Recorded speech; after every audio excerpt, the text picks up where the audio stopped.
8 तारीख को हमको धमकी दे रहा है, यादव समाज को धमकी दे रहे हैं कि लखनऊ के 10 नंबर चौराहे पे आ जाइए, वहाँ हम देख लेंगे तुमको, ठीक है। तो बाबर को भारत पर आक्रमण करने के लिए आमंत्रित का निमंत्रण पंजाब के शासक दौलत खान लोधी व मेवाड़ के शासक राणा सांगा ने दिया था। ये ऐतिहासिक तथ्य है। अगर इस पे कोई पूछेगा, कोई सवाल आएगा तो क्या हम गलत लिख दें या हम गलत बोल दें, तब तुम खुश रहोगे।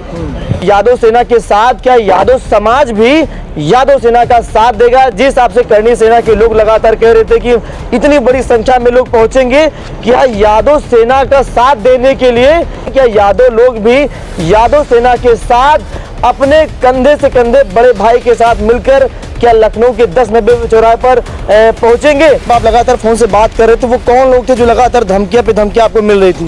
कहने को तो अपने आप को करणी सेना का सदस्य बता रहा है जी, और वो यादव सेना को, यादव समाज को देख लेने की बात कर रहा है। वो कह रहा है कि 8 तारीख को, 8 अप्रैल को 10 नंबर चौराहे पे आओ, हम लोग देख लेंगे। मतलब वो खुलेआम धमकी दे रहा है फ़ोन पे। रिकॉर्डिंग आप लोगों ने सुनी होगी। मुझे हंसी आती है ऐसे लोगों को। वो कभी 1 बजे रात को फ़ोन करता है, कभी 12 बजे, तो मुझे कुछ नशेड़ी टाइप का लग रहा है। खैर, अब उसको कहीं ना कहीं से कोई बैकिंग मिल रही होगी, इसीलिए वो बोल रहा है बार बार। नहीं तो इतनी हिम्मत नहीं है, और पुलिस को भी इसके ऊपर कार्रवाई करनी चाहिए। खुद को उन्नाव का बता रहा है, तो उन्नाव पुलिस उसके ऊपर कार्रवाई करे। और मैंने जो कहा था, रामजी सुमन जो हैं, उन्होंने जो राणा सांगा पे बयान दिया था, उसी बयान से संबंधित कुछ चीज़ मैं आपको दिखाना चाहता हूँ।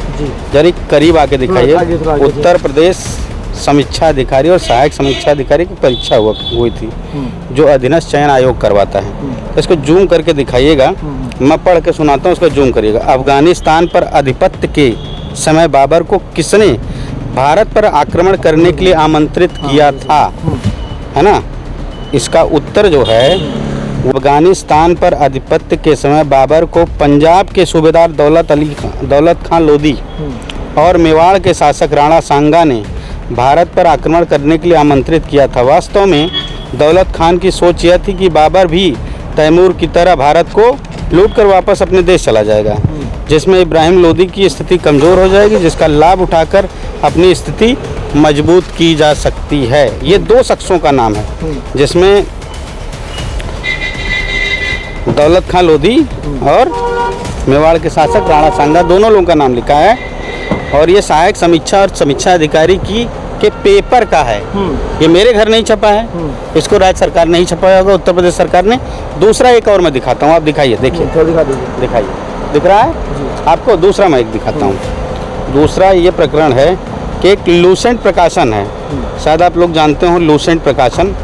लूसेंट प्रकाशन एक बड़ी प्रतिष्ठित मैगजीन है, जो प्रतियोगी परीक्षा में लोगों की बड़ी पसंद हुआ करती है, सहायता करती है। देखिए, ये है लूसेंट प्रकाशन, लूसेंट सामान्य ज्ञान, लूसेंट सामान्य ज्ञान। अब लूसेंट सामान्य ज्ञान का ये देखिए, ये वाला प्रकरण आप दिखाइए, मैं इसको पढ़ के सुनाता हूँ। लिखा क्या है?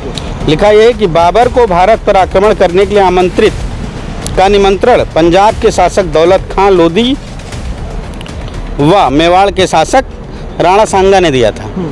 ये ऐतिहासिक तथ्य है। अगर इस पे कोई पूछेगा, कोई सवाल आएगा, तो क्या हम गलत लिख दें या हम गलत बोल दें, तब तुम खुश रहोगे। जो इतिहास है वो इतिहास है, उसको आप बदल नहीं सकते जी।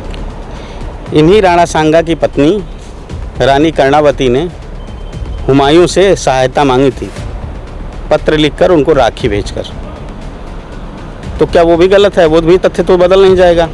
आपके चिल्लाने से कि मैं किसी का घर जमी दोज कर दूंगा, मैं फिर कह रहा हूँ कि तुम न्यायालय हो, तुम राज्यपाल हो, तुम इस प्रदेश के मुख्यमंत्री हो, इस देश के प्रधानमंत्री हो, राष्ट्रपति हो क्या जो तुम लोग फरमान जारी कर रहे हो? ये राजशाही चल रही है, लोकतंत्र खत्म हो गया इस देश से, इस प्रदेश से। मैं तो मुख्यमंत्री योगी आदित्यनाथ से गुजारिश करता हूँ कि ऐसे लोगों पे कार्रवाई करें, नहीं तो ये आज छोटे कीड़े मकोड़े की तरह कल अजगर बन जाएंगे, तो आपको भी डकार जाएंगे। अच्छा, जो डेट आई है, जो सामने डेट आई है कि 8 अप्रैल को कहीं ना कहीं आप लोगों को बुलाया कि 10 नंबर चौराहे पर आ जाइए, वो 8 तारीख को हमको धमकी दे रहा है, यादव समाज को धमकी दे रहे हैं कि लखनऊ के 10 नंबर चौराहे पे आ जाइए, वहाँ हम देख लेंगे तुमको, ठीक है। दूसरा मैं ये कहता हूँ कि इतिहास की इन किताबों को क्या करेंगे, ये इतिहास के इन तथ्यों को क्या करेंगे, सबसे पहले तो ये जाएं, एक काम करें, बाबर की कब्र खोद लें। और इनके पास जुगाड़ बहुत अच्छा है, इन लोगों के पास तंत्र मंत्र बहुत है। ये लोग मूर्तियों में भी जान डाल देने वाले लोग हैं। एक काम करें, उस पर उसके कब्र से उसकी डेड बॉडी निकालें, उसके अंदर जान डालें और उसको फिर से हरा दें। जीते जी तो हरा नहीं पाए, फिर हरा दें उसको। दूसरा ये है, क्या ये लूसेंट प्रकाशन जो छापा है, ये पूरे देश में बिकती है लूसेंट प्रकाशन। क्या ये लूसेंट प्रकाशन के पब्लिशिंग हाउस पे बुलडोजर चलाएंगे जिस तरह रामजी सुमन के घर पे लेके जा रहे हैं? क्या ये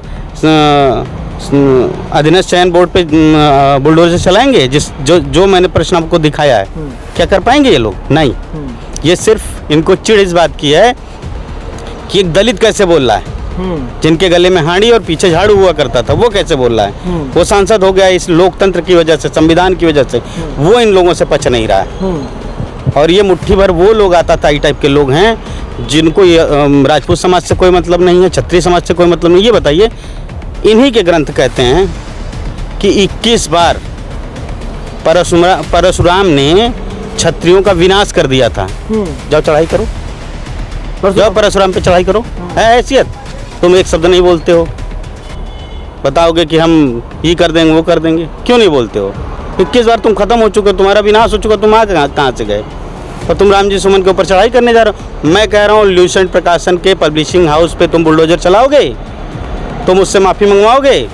तुम अधीनस्थ चयन बोर्ड से माफ़ी मंगवाओगे? तुम उत्तर प्रदेश की सरकार की ये पब्लिशिंग हाउस जो है जिसने ये प्रश्न पत्र छापा था, उससे माफ़ी मंगवाओगे? कहाँ माफ़ी मंगवाओगे? तुम्हारा जो सच है वही छापा गया है, वही लिखा गया है, तुम कितनों से माफ़ी मंगवाओगे? अच्छा, जब मैं देख रहा था, जब आप उनसे बातचीत कर रहे थे, जब थोड़ी सी उसमें बहस देखने को मिली थी, वो कह रहे थे कि आप समाजवादी पार्टी के हैं। आप बार बार बताने के प्रयास कर रहे थे कि मैं समाजवादी पार्टी का नहीं हूँ, ना मैं समाजवादी पार्टी का प्रवक्ता हूँ। आपने जो बयानबाजी की है, उस समाज को लेकर जो बयानबाजी की है, मैंने उसका समर्थन किया, ये चीज़ गलत है, पर लेकिन आप पर ठप्पा लगाया जा रहा है कि आप समाजवादी पार्टी के हैं। भाई देखिए, होता क्या है कि आप सत्ता से सवाल करेंगे ना, तो सत्ता से लाभ लेने वाले या सत्ता का समर्थन करने वाले आपको विपक्षी बताएंगे, ये बताएंगे। तो ये लोग अनपढ़ टाइप के लोग जो व्हाट्सएप यूनिवर्सिटी से जो ज्ञान आता है सुबह सुबह ना, उसी को पढ़ के इतिहासकार बन जाते हैं। किताब तो पलटनी नहीं है, इतिहास का ई तक पता नहीं है, बस खाली कहीं से सुन लिया, उठा लिया, बोल दिए। भाई जो इतिहास आप उसको बदल नहीं पाएंगे। आप चिल्लाते रहिए, अब लाख चिल्लाइए, मैं लालजी सुमन का घर गिरा दूंगा, 10 तारीख तक मैंने अल्टीमेटम दिया। तुम्हारे बाप का देश है ये? तुम लालजी सुमन का घर गिरा दो, रामजी सुमन का घर गिरा दोगे? लोगों ने चूड़ियाँ पहन रखी हैं, लोग जवाब नहीं देंगे तुम्हें। तुम अगर किसी को गाली दोगे, किसी से इस तरीके का व्यवहार करोगे, तो उसका तुमको जवाब मिलेगा। लेकिन लालजी सुमन के घर पर ये लोग बुलडोजर लेकर वगैरह गए थे, तब इतनी बड़ी कोई वो नहीं थी। लेकिन अब तो खुला चैलेंज दे रहे हैं कि 10 तारीख माफ़ी नहीं मांगेंगे तो पूरे देश के राजपूत आएंगे, पूरे देश को संभालना कहीं ना कहीं मुश्किल हो सकता है। भाई पूरे देश के राजपूत अगर आएंगे, तुमको लगता है, तो पूरे देश के दलित भी आ सकते हैं, पूरे देश को ओबीसी भी नहीं आ सकते हैं। उनको भी अपने नेता की रक्षा करनी हो, अपने समाज के बीच के एक व्यक्ति की रक्षा करनी है, वो भी लड़ेंगे, आर पार की लड़ाई कर लेना। आप दलित के नाम ले ओबीसी का उनकी तरफ से कोई ट्वीट ले आ रहा है? वो लोग पूरी तैयारी कर रखे हुए हैं। तैयारी तो एक बार और करके गए थे ना, जो कह रहे हैं कि हम योगी जी के साथ हैं, हम भारतीय जनता पार्टी के साथ हैं, तुम सपाई हो, तुम मुगल हो, तुम फलाने हो, तुम ढिमकाने हो, कह के लोगों को बांटने की कोशिश कर रहे हैं। इन्हीं योगी आदित्यनाथ जी की पुलिस ने, उत्तर प्रदेश पुलिस ने खदेड़ के मारा था कि नहीं मारा था? बिल्कुल। तुम अराजकता फैलाओगे प्रदेश में, तो क्या प्रदेश की पुलिस हाथ पे हाथ धरे बैठी रहेगी? या जिसके घर के सामने तुम बुलडोजर लेके जाओगे, वो फूल लेके खड़ा रहेगा? वो भी व्यवस्था करेगा, वो भी अपने जो उसकी व्यवस्था होगी उस हिसाब से जवाब देगा।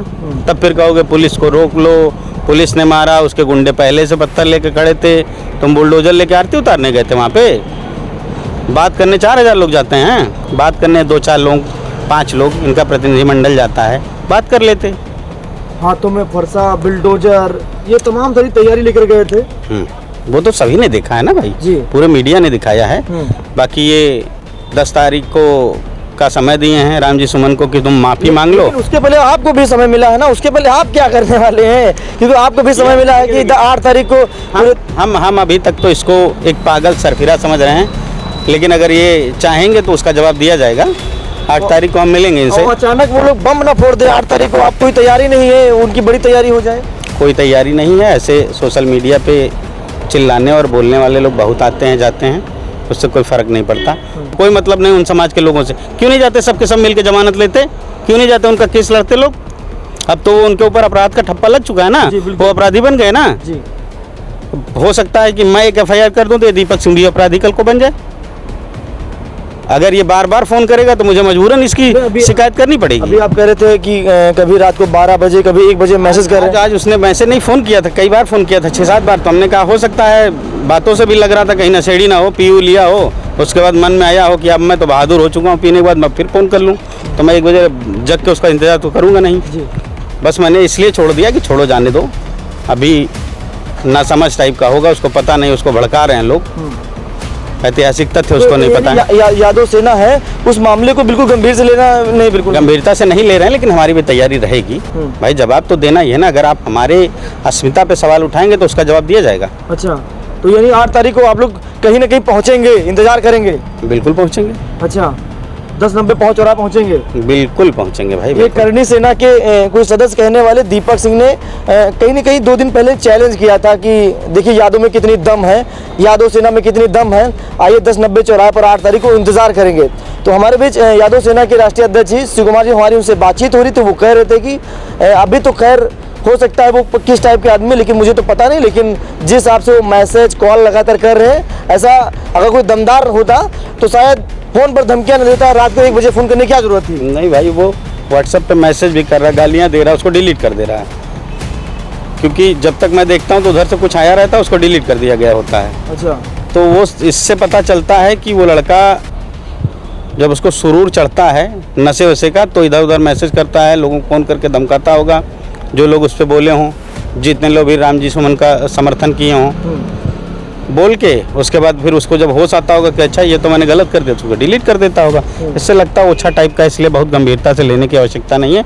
लेकिन फिर भी तैयारी, अगर गली में जा रहे हो, पता हो कुत्ता कटहा है तो संभल के जाना चाहिए, क्योंकि पीछे से पकड़ सकता है ना, कहीं ना कहीं पीछे से वार भी हो सकता है। वार हो सकता है, इसलिए तैयारी रहेगी। चलिए ठीक है, बहुत बहुत शुक्रिया बातचीत करने के लिए। 8 तारीख को लखनऊ के 10-90 चौराहे पर पहुंचेगा काकुरी दंगल न्यूज का कैमरा। यादव सेना के साथ क्या यादव समाज भी यादव सेना का साथ देगा? जिस हिसाब से करनी सेना के लोग लगातार कह रहे थे कि इतनी बड़ी संख्या में लोग पहुंचेंगे, क्या यादव सेना का साथ देने के लिए यादव लोग जो मेरी वीडियो देख सकते हैं, जो मेरी वीडियो देख रहे हैं, क्या यादव लोग भी यादव सेना के साथ अपने कंधे से कंधे बड़े भाई के साथ मिलकर क्या लखनऊ के 10-90 चौराहे पर पहुंचेंगे? क्योंकि जब बात समाज की होती है तो समाज को एक साथ खड़े रहने की जरूरत होती है।